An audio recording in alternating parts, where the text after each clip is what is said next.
안녕하세요. 김원장입니다. 오늘은 메니에르병 혹은 메니에르 증후군이라고 하는 이 질환에 대해서 말씀드려보고자 합니다.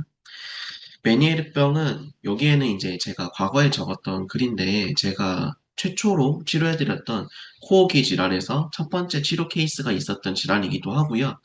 두 번째는 제 몸이 힘들면서 되게 많이 공부했었고 치료 방법에 대해서 공부했었던 질환이기도 합니다. 먼저 좀 제 과거 이야기부터 해보면요.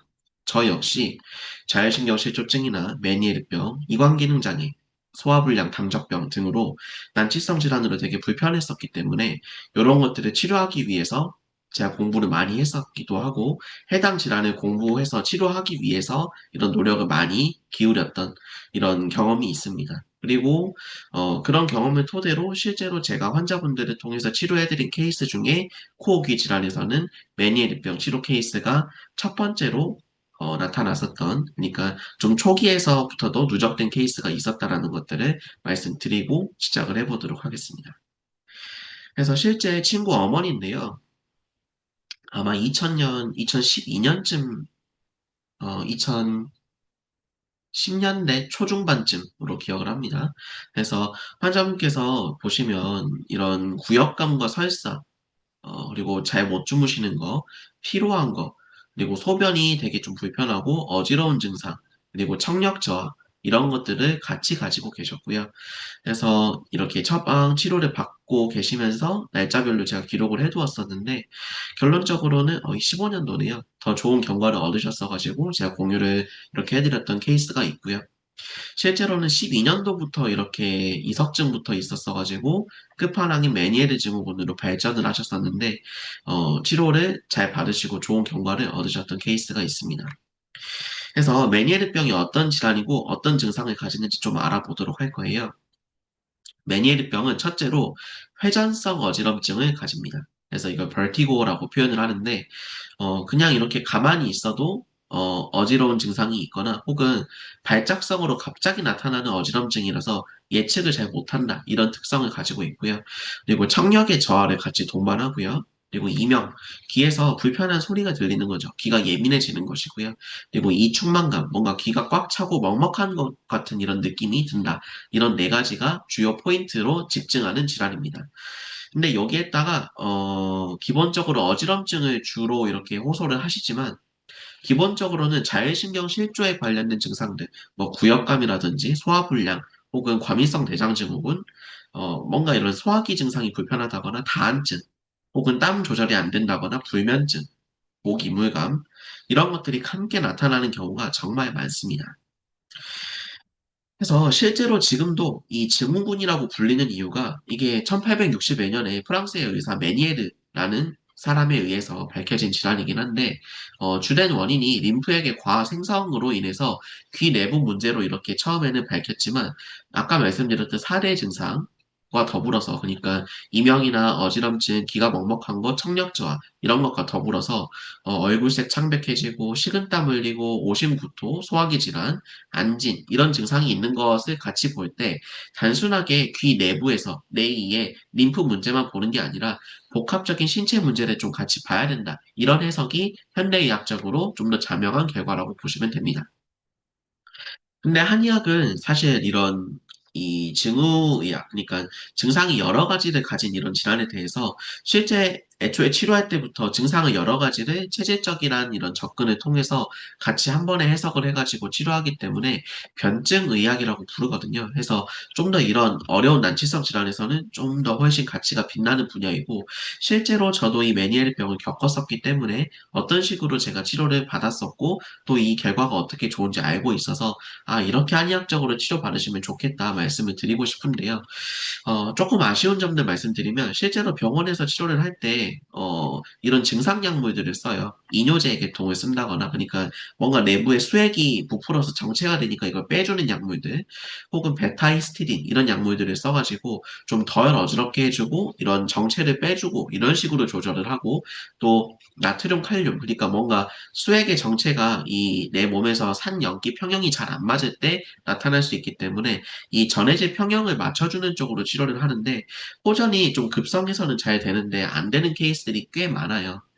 예를 들어서 내림프 수종이 해결이 됐는데도 어지럼증이나 귀 먹먹한 증상, 이명 이런 것들이 계속 불편하신 경우가 많거든요. 그래서 본질적인 치료가 어려운 경우도 있다라고 이렇게 말씀을 드리고 싶고요. 한의학적으로는 이런 식으로 변증을 통해서 스트레스를 많이 받는 형태, 그리고 내부의 내 몸의 담음 정체, 그러니까 실제로 뭔가 내 몸에 노폐물이 많이 끼시는 분들, 그리고 나이가 드시면서 발생하는 분들, 몸이 최근에 에너지를 많이 쓰고 발생하는 분들, 이런 식으로 구분을 하거나 혹은 만성화돼서 내 몸에 혈액순환이 잘 안 되는 분들 이런 식으로 구분해서 치료를 해드리곤 합니다. 조금 더 다양하게 보여드리면요.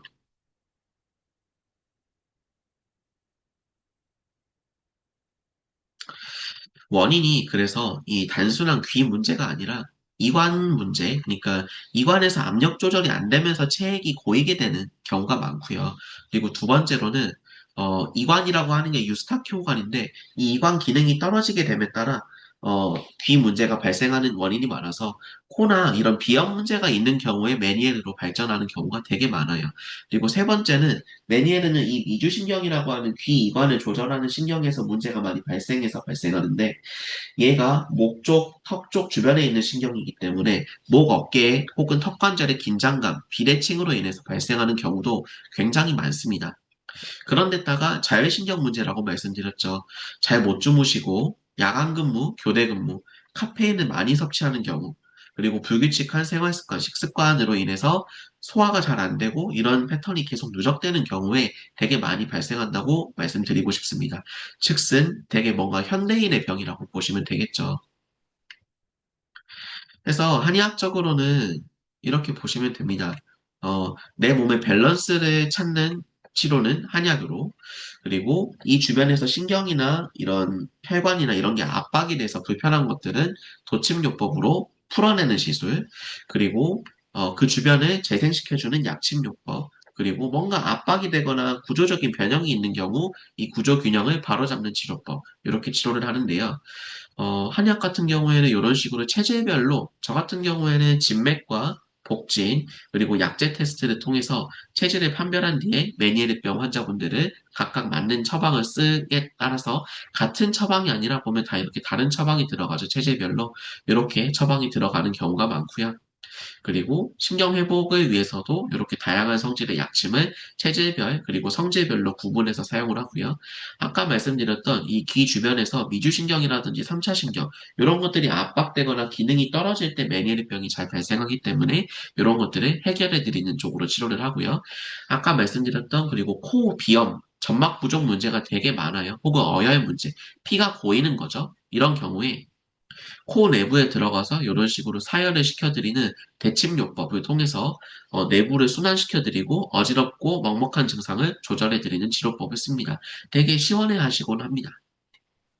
그리고 도침요법으로 아까 말씀드렸던 신경 압박이 있으면 풀어드리고요. 그리고 이렇게 교정까지 같이 진행을 하곤 합니다. 메니에르 같은 경우에는 이게 단순하게 이 귀 문제뿐만이 아니라 주변 구조물들, 자율신경 문제, 그리고 내 몸의 패턴, 예를 들어서 뭐 생활 습관, 수면, 식습관 이런 것들이 주로 같이 영향을 주기 때문에 몸이 건강해지는 게 균형을 찾게 해드리는 게 좋은 치료법입니다. 단순하게 귀 문제가 있다 해서 이뇨제를 쓴다거나 증상 약물을 쓰게 되면 초기에 조금 좋아지실 수 있지만 다시 반복되고 메니에르가 자꾸 이렇게 재발되는 케이스들을 저는 정말 많이 봅니다. 그래서 꼭 이 질환에 대해서 잘 이해하시고 원인을 분석하신 다음에 제대로 된 치료를 가까운 곳에서 잘 치료받으셨으면 좋겠고 항상 올바른 의료 정보를 제공하는 김원장이 될 수 있도록 하겠습니다. 오늘도 김원장이었습니다. 감사합니다.